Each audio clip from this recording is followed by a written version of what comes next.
What's up, guys? What's up, guys? What's up, guys? What's up, guys? What's up, guys? What's up, guys? God.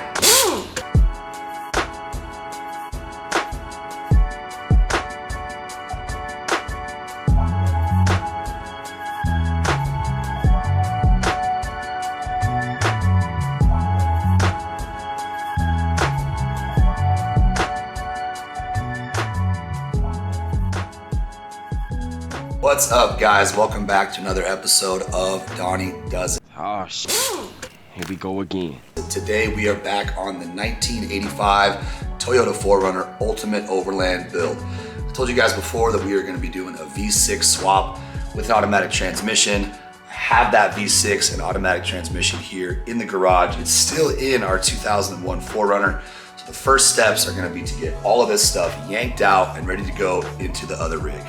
All right, for those of you that did not see the first video, our donor vehicle here is a 2001 Toyota 4Runner with a 3.4 liter V6 and automatic transmission. Oh,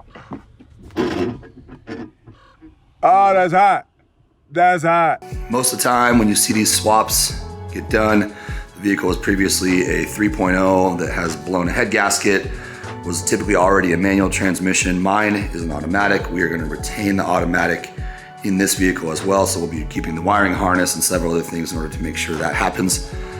I've had this vehicle in the garage for about a week and I don't see any visible leaks, so I'm thinking the rear main seal is good. I'll probably do a little bit of maintenance on this, like valve cover gaskets, possibly, most likely the timing belt, just because that's a nice maintenance item. The water pump as well. It's a pretty good engine. It's got about 220,000 miles on it. I started it up. I don't hear any valve train noise. Since the vehicle is wrecked, we probably won't worry about keeping this stuff intact. We'll probably just cut both sides. That way we can pull everything out as one unit, have it all go back in the same way. Now, because nearly all of what we're doing today is just going to be unbolting, unplugging, removing, I'm not gonna do a lot of video here. You guys can kind of get the gist of that. However, I did want to touch on a couple of things.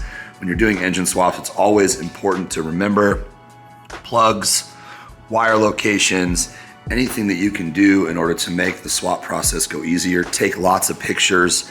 Don't be afraid to get out some masking tape and a Sharpie and start marking the different plugs and where they were and how they go back together.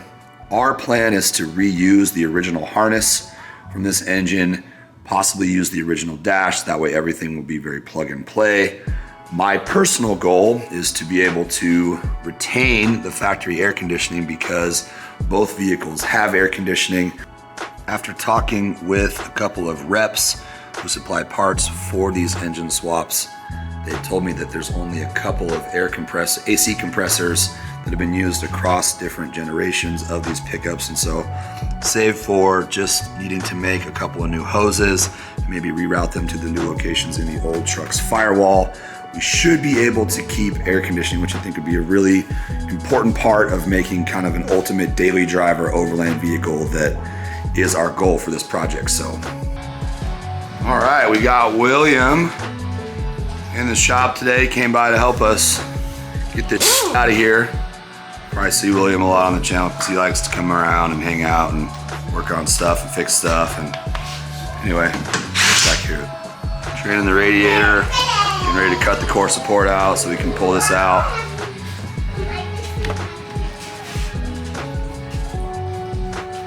This is where the computer is, so everything had to come through that hole. We got our helpers here helping us get everything out today. Huh?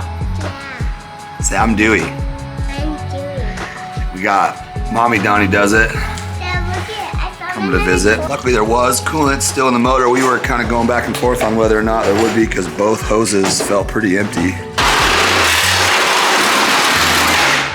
One. Two.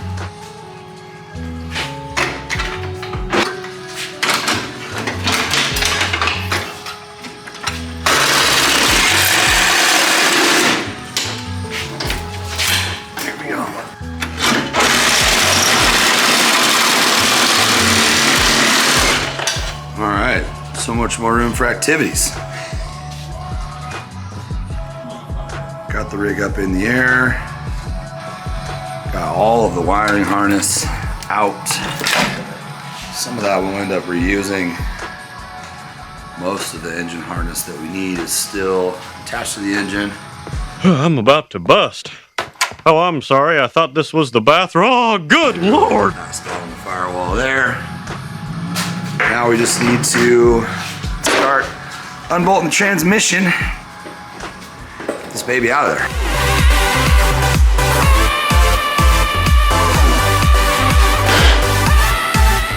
So because our plan is to leave it all together, we're gonna try to split it at the transfer case.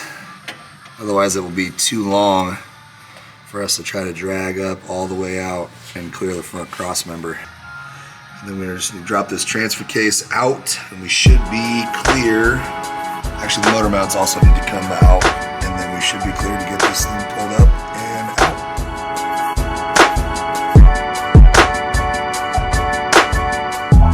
out. We're chained up.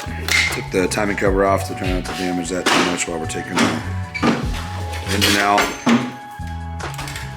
Gonna try out my Facebook Marketplace engine hoist. Hopefully it works. It's got all the pieces, so it should work. Big old hole. Where that used to be. It's out. Training attached. And everything. Now we just gotta roll this thing out, roll the other one in, and then you just plug it in and we're good to go. Plug and play, they call it. All right guys, that is gonna wrap up our video today. We got the engine, the transmission, the wiring harness, everything out of our 2001 4Runner. Next time you see us in the garage, we're gonna have the 1985 4Runner in here so we can get everything pulled out of that rig. If you wanna follow along with this build, don't forget to like and subscribe. If you have any questions or we forgot to go over anything for you, just type it in the comments below and we will be sure to answer that as best we can. Thanks again. All right guys, that is gonna wrap up today's video. Work. Gotta stop saying that. Let's just shut the f up, idiot. A couple other things. I'm gonna kill myself.